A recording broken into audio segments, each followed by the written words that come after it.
Sreejith Balakrishnan, good morning. Good morning Sethu. തുടങ്ങാം അല്ലേ? തീർച്ചയായും. ഇന്ത്യയുടെ ഏറ്റവും വലിയ എഞ്ചിനീയറിംഗ് വിസ്മയമായ ചെനാബ് പാലം അടക്കം വലിയ പദ്ധതികൾ ഇന്നലെ പ്രധാനമന്ത്രി കാർഗിലിൽ ഉദ്ഘാടനം ചെയ്തു. അങ്ങനെ വലിയ വാർത്തകൾക്ക് വലിയ പ്രാധാന്യമുള്ള ദിവസമായിരുന്നു. പക്ഷേ സംസ്ഥാനവുമായി ബന്ധപ്പെട്ട് കേരളവുമായി ബന്ധപ്പെട്ട് വലിയ വാർത്തകൾ കുറവുള്ള ദിവസം. ഷൈൻ ടോം ചാക്കോയുടെ കാർ അപകടത്തിൽപ്പെട്ടു, അദ്ദേഹത്തിൻ്റെ അച്ഛൻ മരിച്ചു. അങ്ങനെ വലിയ വാർത്തകളുണ്ട്. എന്നാൽ പോലും നിരവധി വാർത്തകൾ ഒന്നാം പേരിൽ ഉൾക്കൊള്ളിച്ചുകൊണ്ടാണ് ഇന്നത്തെ പത്രങ്ങൾ എത്തിയിട്ടുള്ളത്. അതിൽ ഏറ്റവും പ്രധാനം ഒരുപക്ഷെ ആശ്വാസകരമാകുന്ന ഒരു വാർത്ത ഈ പലിശ ഭാരം കുറയുന്നു എന്ന് പറയുമ്പോൾ സാധാരണക്കാരെ സംബന്ധിച്ച് നമ്മൾ പലിശയിൽ നിന്ന് മുക്തമാകുമ്പോഴാണ് ജീവിതം മുക്തമാകുന്നത് എന്നൊക്കെ പറയുന്നത് പോലെയാണ് കാര്യങ്ങൾ. അതുകൊണ്ട് തന്നെ പലിശ ഭാരം കുറയുന്നു എന്നുള്ള വലിയ ആശ്വാസകരമായ കാര്യമാണ്. റിസർവ് ബാങ്ക് ഇന്നലെ വീണ്ടും 0.5% പലിശ കുറച്ചിട്ടുണ്ട്. അത് ഒരുപക്ഷെ ഈ കഴിഞ്ഞ ഏതാണ്ട് 3 ടേമായി ഏതാണ്ട് 0.5% എന്നുള്ളത് ഏതാണ്ട് 1% എത്തുന്നു പലിശ ഭാരം എന്നുള്ളത് വലിയ ആശ്വാസകരമായ കാര്യമാണ്. അതുകൊണ്ട് തന്നെ ഭവന, വാഹന, വ്യക്തിഗത, വിദ്യാഭ്യാസ, കാർഷിക വായ്പകളിലൊക്കെ വലിയ ആശ്വാസം ഉണ്ടാകും സാധാരണക്കാരെ സംബന്ധിച്ചും എല്ലാവരെയും സംബന്ധിച്ചും. അതുകൊണ്ട് തന്നെ ഈ സ്ഥിര നിക്ഷേപങ്ങളുടെയൊക്കെ പലിശ ഇനി കുറയും. അതുകൊണ്ട് ജനങ്ങളെ സംബന്ധിച്ച് വലിയ ആശ്വാസകരമായ ഒരു വാർത്തയാണ് ഇന്ന് പത്രങ്ങൾ, അതായത് മാതൃഭൂമിയും മനോരമയും ഒന്നാം പേജിൽ വലിയ വാർത്തയെ നൽകിയിട്ടുള്ളത്.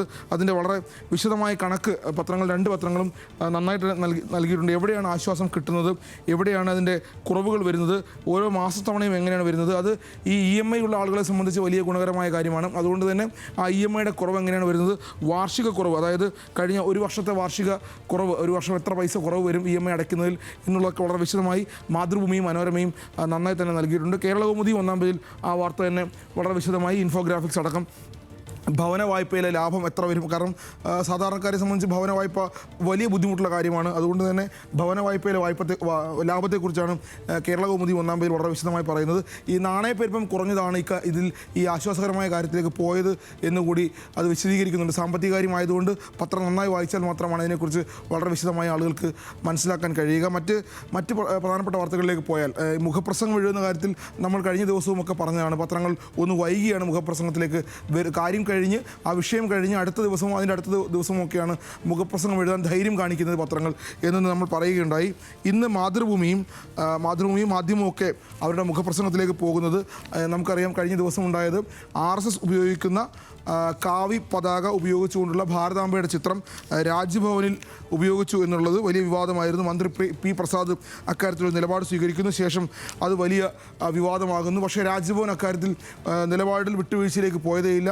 ഈ RSS ഉപയോഗിക്കുന്ന കാവി പതാകയുള്ള ഭാരതാംബയുടെ ചിത്രം ഉപയോഗിച്ചുകൊണ്ട് തന്നെ പരിപാടികളുമായി മുന്നോട്ട് പോകുമെന്ന നിലപാടിലാണ് രാജ്ഭവൻ ഉള്ളത്. അപ്പോൾ മാതൃഭൂമി ഇന്നത്തെ എഡിറ്റോറിയൽ 8-ാം പേജിലെ എഡിറ്റോറിയൽ വളരെ വിശദമായി അക്കാര്യം എഴുതുന്നുണ്ട്. രാജ്ഭവനിൽ രാഷ്ട്രീയം വേണ്ട എന്നാണ് മാതൃഭൂമി പറയുന്നത്. സംസ്ഥാനത്ത് പ്രതിപക്ഷത്തേക്കാൾ ഉശിരോടെ സർക്കാരുമായി പോരടിച്ചിരുന്ന ഗവർണറായിരുന്നു നമ്മുടെ ആരിഫ് മുഹമ്മദ് ഖാൻ. അദ്ദേഹം മടങ്ങിപ്പോകുമ്പോൾ പുതിയ ഗവർണർ വരുമ്പോൾ എന്താകും സ്ഥിതി എന്ന കാര്യത്തിൽ വലിയ ചർച്ചകൾ നടന്നിരുന്നു. രാജേന്ദ്ര വിശ്വനാഥ് അർലേക്കർ വന്നപ്പോൾ ആദ്യമൊക്കെ സർക്കാരിന് വലിയ ആശ്വാസമായിരുന്നു. പക്ഷേ ഇപ്പോൾ സർക്കാരുമായി നേരിട്ട് ഏറ്റുമുട്ടാനാണ് അദ്ദേഹം ശ്രമിക്കുന്നത്. അതുമാത്രമല്ല, രാജ്ഭവനിൽ രാഷ്ട്രീയം വേണ്ട എന്ന് മാതൃഭൂമി പറയുമ്പോൾ മാധ്യമമടക്കമുള്ള പത്രങ്ങൾ കുറച്ചും കൂടി വിശദമായി കുറച്ചും കൂടി കടുപ്പിക്കുകയാണ് അതുമായി ബന്ധപ്പെട്ട വാർത്തകളും മറ്റു കാര്യങ്ങളും. മാധ്യമവും ഏതാണ്ട് എഡിറ്റോറിയൽ അങ്ങനെ തന്നെയാണ്. രാജ്ഭവനിലെ കാവി പതാക എന്നാണ് മാധ്യമത്തിൻ്റെ എഡിറ്റോറിയലിൻ്റെ തലവാചകം. മന്ത്രി പ്രസാദിൻ്റെ നടപടിക്ക് മതേതര സമൂഹത്തിൻ്റെ പിന്തുണ ലഭിച്ചിട്ടുണ്ട്. അദ്ദേഹത്തിൻ്റെ പാർട്ടിയായ CPI അതിശക്തമായ ഭാഷയിലാണ് ഗവർണറെ വിമർശിച്ചിരിക്കുന്നത് എന്നതടക്കം ഏതാണ്ട് ആ എഡിറ്റോറിയൽ പൂർണ്ണമായും ഗവർണർക്കെതിരെ എന്ന് വേണം കാണാൻ. ഗവർണറുടെ നിലപാടിനെ വിമർശിക്കുകയാണ് പത്രങ്ങൾ ചെയ്യുന്നത്. എല്ലാ പത്രങ്ങളുമല്ല, മാതൃഭൂമി അടക്കമുള്ള പത്രങ്ങൾ. ഇനി അതിൽ സുപ്രധാനമായൊരു കാര്യം ജനയുഗം നമുക്കറിയാം CPIയുടെ മുഖപത്രമാണ്. ജനയുഗത്തിൻ്റെ ഒന്നാം പേജിൽ ഈ വാർത്ത തന്നെ CPI ഗവർണറോട് നേരിട്ട് ഏറ്റുമുട്ടാൻ ശ്രമിക്കുന്നു എന്നുള്ളതാണ്. പക്ഷേ നേരെ മറിച്ച് ഇത് മനോരമയുടെ 11-ാം പേജിൽ CPI നേരിട്ട് ഏറ്റുമുട്ടുമ്പോൾ സർക്കാർ അക്കാര്യത്തിൽ എന്ത് നിലപാടെടുക്കുന്നു, അല്ലെങ്കിൽ സംസ്ഥാന സർക്കാരിൻ്റെ ഒരു നിലപാട് എങ്ങനെയാണ് എന്ന കാര്യമാണ് മനോരമയും മാതൃഭൂമിയും രാഷ്ട്രീയ വാർത്തയായി ഉൾപേജിൽ മാതൃഭൂമി 9-ാം പേജിൽ നൽകിയിട്ടുള്ളത്. പോരിന് CPI ഗവർണറുമായിട്ടാണ് പോരിന് നടത്താൻ പോകുന്നത്. ഭാരതാംബയുമായി ഗവർണർ ഇനിയും എത്തും, അപ്പോൾ പോരിന് CPI, ഏറ്റുമുട്ടലില്ലാതെ സർക്കാർ എന്നാണ് മാതൃഭൂമി 9-ാം പേജിൽ വളരെ വിശദമായ വാർത്തയാണ്. രാഷ്ട്രീയം വളരെ വിശദമായി പറഞ്ഞു പോകുന്ന വാർത്ത തന്നെയാണ്. എന്താണ് RSSൻ്റെ നിലപാട്, എന്താണ് ഗവർണറുടെ നിലപാട്, എന്താണ് സർക്കാരിൻ്റെ നിലപാടെന്ന് പറയുന്നത്. പക്ഷേ അവിടെ CPI എടുത്ത നിലപാട് നേരിട്ട് ഗവർണറോട് ഏറ്റുമുട്ടാൻ തന്നെയാണ് എന്ന് തന്നെ പറയുന്നു. അതുമാത്രമല്ല ഈ പരിപാടി മാറ്റിയത്, അതായത് പി പ്രസാദ് പരിപാടിയിൽ നിന്ന് പിൻവാങ്ങുന്നത് ഏറെ ചർച്ചകൾക്ക് ശേഷമാണ്. അതായത് ഈ കൊടി ഏത് കൊടി ഉപയോഗിക്കണം എന്നുള്ളത്, അതിൽ കാവിക്കൊടി വേണ്ട, നമ്മുടെ ദേശീയ പതാക ഉപയോഗിക്കാം എന്നൊരു നിലപാടിലേക്ക് പോകുന്നു. പക്ഷേ ദേശീയ പതാക ഉപയോഗിക്കുമ്പോൾ അതിൽ ഇന്ത്യയുടെ ചിത്രം എന്നുള്ളത് വലിയ തർക്കമാണ്. കഴിഞ്ഞ ദിവസങ്ങളിലൊക്കെ ആ തർക്കം, ആ ചർച്ചകൾ നടത്തിയതിനു ശേഷമാണ് മന്ത്രി പ്രസാദും കൃഷി വകുപ്പും ഈ പരിപാടിയിൽ നിന്ന് പിന്മാറിയത് എന്നൊരു കാര്യം കൂടി മനോരമ 11-ാം പേജിൽ പറഞ്ഞു വെക്കുന്നുണ്ട്. അങ്ങനെ ഈ വിഷയവുമായി ബന്ധപ്പെട്ട് പത്രങ്ങൾ വളരെ വിശദമായ ചർച്ചകൾക്ക് വഴിയൊരുക്കുന്നു. എഡിറ്റോറിയൽ എഴുതുകയും കൂടി ചെയ്യുകയാണ് മാതൃഭൂമിയും മാധ്യമമടക്കമുള്ള പത്രങ്ങൾ. ഇനി മറ്റൊന്ന് നമുക്കറിയാം, ഇന്നലെ അന്തരിച്ചു പോയത് ഒരുപക്ഷെ കേരളത്തിൻ്റെ രാഷ്ട്രീയ ചരിത്രത്തിലെ ഒരു സൗമ്യ മുഖം എന്ന് വിശേഷിപ്പിക്കേണ്ട വ്യക്തി തന്നെയാണ് തെന്നല ബാലകൃഷ്ണപിള്ള. ഒരുപക്ഷെ ഒരു രാഷ്ട്രീയ നേതാവും അന്തരിക്കുമ്പോൾ കിട്ടാത്തൊരു പരിവേഷം അദ്ദേഹത്തിന് ലഭിക്കുന്നു എന്നുള്ളതാണ്. കാരണം എല്ലാ പത്രങ്ങളുടെയും പ്രധാനപ്പെട്ട തലക്കെട്ട് മാതൃഭൂമിയിലാണെങ്കിൽ പോയി മറഞ്ഞു തെന്നലക്കാലം എന്നാണ്. അതൊരു പാട്ട് പോലെ തന്നെ കേൾക്കേണ്ടി വരും, പോയി മറഞ്ഞു തെന്നലക്കാലം. മനോരമ തെന്നലായി ഒഴുകി മറഞ്ഞു എന്നുള്ളതാണ്.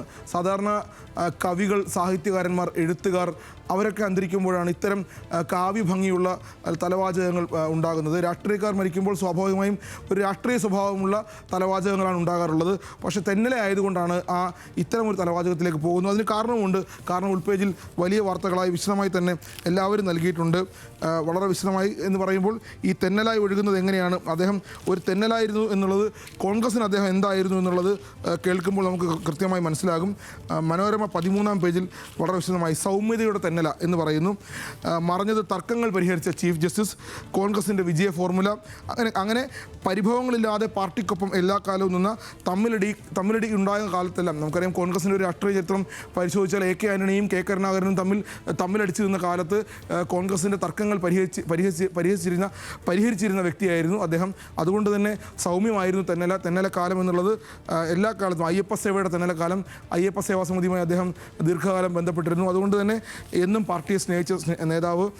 അങ്ങനെ ഞാൻ നേരത്തെ സൂചിപ്പിച്ചതുപോലെ ഒരുപക്ഷെ ഒരു കവി മരിക്കുമ്പോൾ ഉണ്ടാകുന്ന അല്ലെങ്കിൽ ലഭിക്കുന്ന ഹെഡിങ്ങുകൾ, തലവാചകങ്ങളാണ് തെന്നല മരിച്ചപ്പോൾ കിട്ടുന്നത് എന്നുള്ളത്.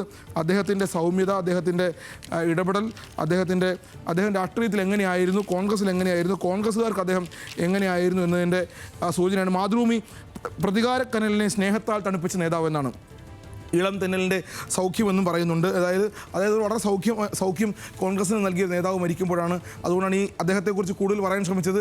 അദ്ദേഹത്തിൻ്റെ സ്വഭാവം കോൺഗ്രസിന് എത്രത്തോളം ഗുണം ചെയ്തിരുന്നു എന്ന് പറയാൻ വേണ്ടിയാണ്. മറ്റൊന്ന് ട്രംപും മസ്കും തമ്മിലുള്ള ബന്ധത്തെക്കുറിച്ചാണ്. നമുക്കറിയാം ട്രംപും മസ്കും തമ്മിലുള്ള ബന്ധം, ട്രംപിനെ അധികാരത്തിലേറ്റിയത് മസ്ക് ആണെന്നുള്ള അവകാശവാദം. അധികാരത്തിലേറുമ്പോൾ തന്നെ അദ്ദേഹത്തിന് മന്ത്രിസഭയിൽ രാഷ്ട്രീയക്കാരനല്ലാത്ത മസ്കിന് മന്ത്രിസഭയിൽ മന്ത്രിയാക്കുന്നു, ഒരു വകുപ്പ് തന്നെ അതിനായിട്ട് സൃഷ്ടിക്കുന്നു. പക്ഷേ ആ അവർ തമ്മിലുള്ള ബ്രൊമാൻസ് അവസാനിച്ചു. ഇണങ്ങാൻ മസ്ക് ട്രംപ് പിണങ്ങി തന്നെ എന്ന രൂപത്തിൽ മാതൃഭൂമിയും ബ്രൊമാൻസ് അവസാനിച്ചു എന്ന് മനോരമയും വാർത്ത നൽകിയിട്ടുണ്ട്. അതെന്തായാലും ഈ വരാൻ പോകുന്ന ലോകത്തിൻ്റെ രാഷ്ട്രീയ സമവാക്യങ്ങൾ രൂപപ്പെടുത്തുന്നതിൽ ഒരു വലിയ പങ്ക് ഈ വാർത്തയിൽ ഉണ്ടാകുമെന്നാണ് പ്രതീക്ഷിക്കുന്നത്. കാരണം ട്രംപിനെ മസ്ക് അധികം വല്ലാതെ സഹായിച്ചിട്ടുണ്ട്. വലിയ ബില്യൺ കണക്കിന് പൈസയാണ് ട്രംപിന് തെരഞ്ഞെടുപ്പിൽ ജയിക്കാൻ വേണ്ടി അദ്ദേഹം നൽകിയത്. പിന്നെ അതുമാത്രമല്ല അദ്ദേഹത്തിൻ്റെ സാങ്കേതിക വിദ്യയുടെ സഹായമൊക്കെ നൽകിയിട്ടുണ്ട്. പക്ഷേ ഈ ബന്ധം ഉലയുന്നത് വലിയ ലോകരാഷ്ട്രീയത്തിൽ വലിയ മാറ്റങ്ങൾക്ക് ഇട നൽകും. അതുമാത്രമല്ല മസ്കിൻ്റെ അച്ഛൻ കഴിഞ്ഞ ദിവസം ഇന്ത്യയിലുണ്ടായിരുന്നു. മസ്കിന് ഇന്ത്യയോട് വലിയ താല്പര്യമുണ്ട് എന്ന് അദ്ദേഹം പറയുമ്പോൾ ഒരുപക്ഷെ ഈ വാർത്തയുടെ പ്രാധാന്യം പോകാൻ പോകുന്നത് മറ്റൊരു രൂപത്തിലേക്കായിരിക്കും. ട്രംപുമായി പിണങ്ങുന്ന മസ്ക് എങ്ങോട്ട് പോകുമെന്നുള്ളത് വലിയ ചർച്ചയാണ്. അതുകൊണ്ട് തന്നെ ഈ വാർത്തയ്ക്ക് വലിയ പ്രാധാന്യമുണ്ട്. 2 പത്രങ്ങളും ആ വാർത്ത നന്നായി തന്നെ നൽകിയിട്ടുണ്ട്. ഇനിയൊന്നുള്ളത് ഒരു മനോഹരമായ സുന്ദരമായ സ്റ്റോറിയെക്കുറിച്ചാണ്. അതായത് മാതൃഭൂമി 1-ാം പേജിലാണ് ഈ വാർത്ത നൽകിയിട്ടുള്ളത്. ഹെഡിങ് ഇങ്ങനെയാണ്: യുദ്ധവും പ്രണയവും ഒരു കൊറിയൻ കഥ. കുറച്ച് പഴയ കഥയാണ്. ഏതാണ്ട് 1970-കളിലൊക്കെ ഉള്ളൊരു വലിയ ചരിത്ര കഥയാണ്. പാലക്കാട്ട് നിന്നൊരു മനുഷ്യൻ, ഞാൻ മാതൃഭൂമിയുടെ തുടക്കം ഒന്ന് വായിക്കാം. പ്രിയനെ കടലുകൾക്കപ്പുറം നീ ഉറങ്ങുന്ന മണ്ണിൽ മരണശേഷം ഞാനും എത്തും. അതായത് കൊറിയയിൽ മരിച്ച ഒരു ഉദ്യോഗസ്ഥൻ, ഇന്ത്യൻ ഉദ്യോഗസ്ഥനായിരുന്നു. അദ്ദേഹം ഇന്ത്യയിൽ നിന്ന് UN-ലെത്തി.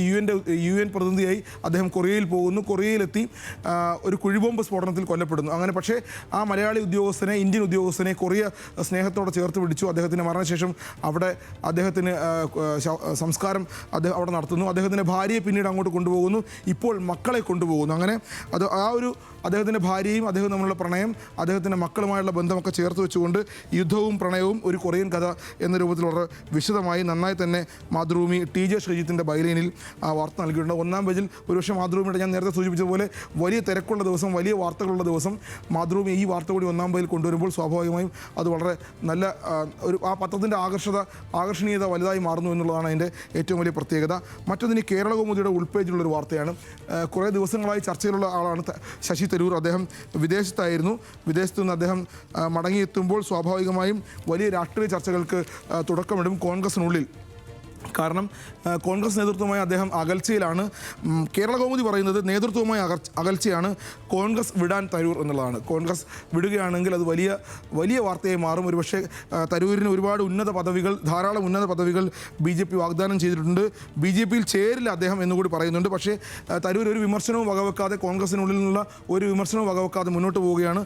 എന്തായാലും തരൂർ കോൺഗ്രസ് വിടുന്നു എന്നുള്ള വാർത്ത ക്വസ്റ്റ്യൻ മാർക്ക് ഇട്ടാണെങ്കിൽ പോലും വലിയ രാഷ്ട്രീയ ചർച്ചകൾക്ക് വഴിവെക്കുന്നതാണ്. കേരള കൗമുദി 7-ാം പേജിലെ വാർത്ത വളരെ വിശദമായി നൽകിയിട്ടുണ്ട്. മാത്രമല്ല ഇനി ബലിപെരുന്നാൾ ആഘോഷങ്ങൾ അല്ലെങ്കിൽ ബലിപെരുന്നാളുമായി ബന്ധപ്പെട്ട ഒരു ദിവസമാണ് കടന്നു പോകാൻ പോകുന്നത്. അങ്ങനെ വലിയ വാർത്തകളുള്ള ദിവസം. സേതു, ഞാൻ അവസാനിപ്പിക്കുന്നു.